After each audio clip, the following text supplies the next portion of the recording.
Bagan Serai ada benar. Benar.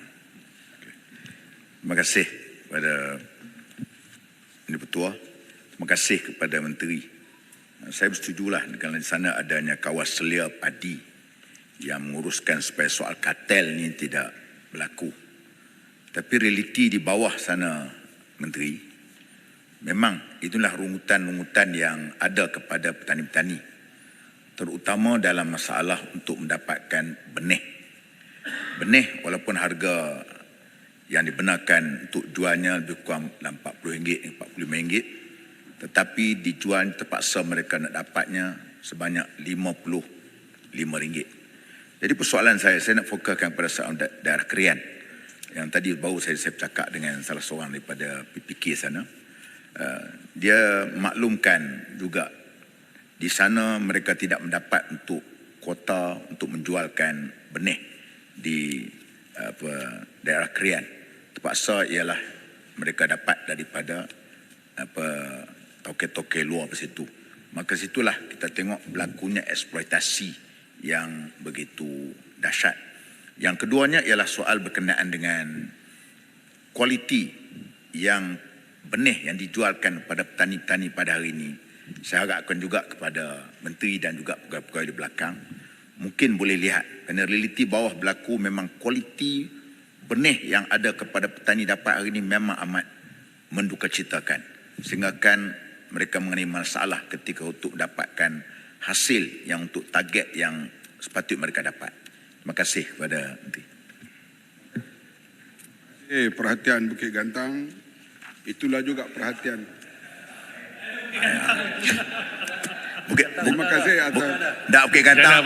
Bukit Gantang hak istimewa. Yang Muhammad Ketua Raja. Terima kasih atas perhatian Bagan Serai. Boleh saya tanya, minta penjelasan.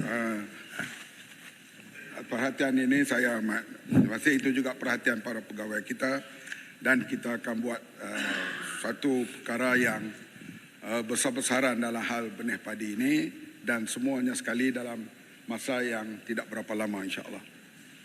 Ya. Okey, saya hanya minta penjelasan.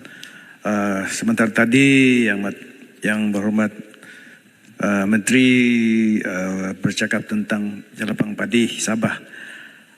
Adakah istilah ini diterima sebagai setaraf dengan Jelapang Padi Semenanjung dan dengan penerimaan istilah itu Jelapang Padi Sabah yang tiada sekarang diadakan akan menerima bantuan yang setaraf. Terima kasih. Pak Buntam, silakan terus. Isu yang berkaitan dengan padi. Pak Bunta. Terima kasih Muhammad Menteri. Tadi yang Muhammad sebut Pak Bunta bersama dengan lain-lain. Tapi tidak memberi jawapan yang spesifik terhadap isu yang saya bangkitkan. Ada 3 perkara. Pertama berkaitan dengan tanah jerlus.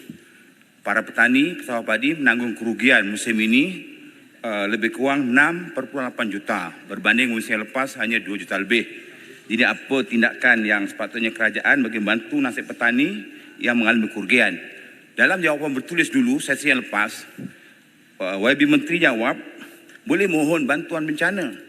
Jadi saya maklumkan pada para pesawah, mereka pun mohon ke Jabatan Pertanian dan perumahan diangkat ke negeri angkat ke pusat tapi tak lulus. Sebab jerlus bukan masalah bencana. Tapi jawapan yang Muhammad Menteri dalam jawapan bertulis kata boleh mohon. Jadi rakyat pun kecewa sebab tak lulus. Yang kedua, saya bangkitkan tanah yang direhatkan. YB Menteri jawab dalam soalan bertulis, tanah perlu direhatkan semusim ataupun 2 musim untuk tujuan diselenggarakan sistem peparitan dan perataan tanah. Masalahnya sehingga sekarang apa tindakan agensi kerajaan berkaitan dengan tanah yang direhatkan semusim ataupun 2 musim. Kami sudah berdialog dengan para pesawah, dia tak ada masalah kalau direhatkan. Tapi dengan syarat bagilah pampasan yang sewajarnya. Yang ketiga, sehingga sekarang petani-petani pesawah padi di Perak, khususnya Krian, Parit Bunta, Bagan Serai masih lagi belum dapat bantuan RM250. Bila rakyat nak tanya, Nanti saya balik, saya akan tanya lagi.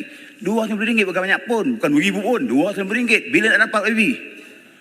Jawab dengan jelas, pantas dan tepat. Tanya elok-elok lah, jangan marah. Bukan marah, geram je. Tu yang lekas tua tu. InsyaAllah, Jalapan Padi di Sabah, kita akan bincang dengan Kementerian Keuangan supaya ada peruntukan yang sesuai, terutamanya hal saliran pada masa yang akan datang. Dan Menteri Pertanian Sabah, kita sudah berbincang selalu dan kita sama-sama berusaha untuk mendapat peruntukan yang setimpal supaya Jalapan Padi Sabah dapat dilaksanakan dengan secepat yang mungkin. Tanah Jerlu saya dah sebut tadi, kali ini ada peruntukannya. Cuba memohon, sekali lagi saya akan ingatkan para pegawai supaya dapat mencari jalan membantu mereka yang terlibat dalam hal Tanah Jerlu sini. Soal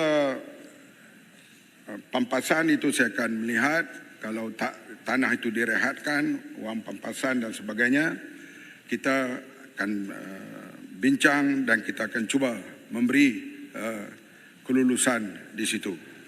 Dan bantuan RM200 itu telah berlalu dan ia perlu dilaksanakan.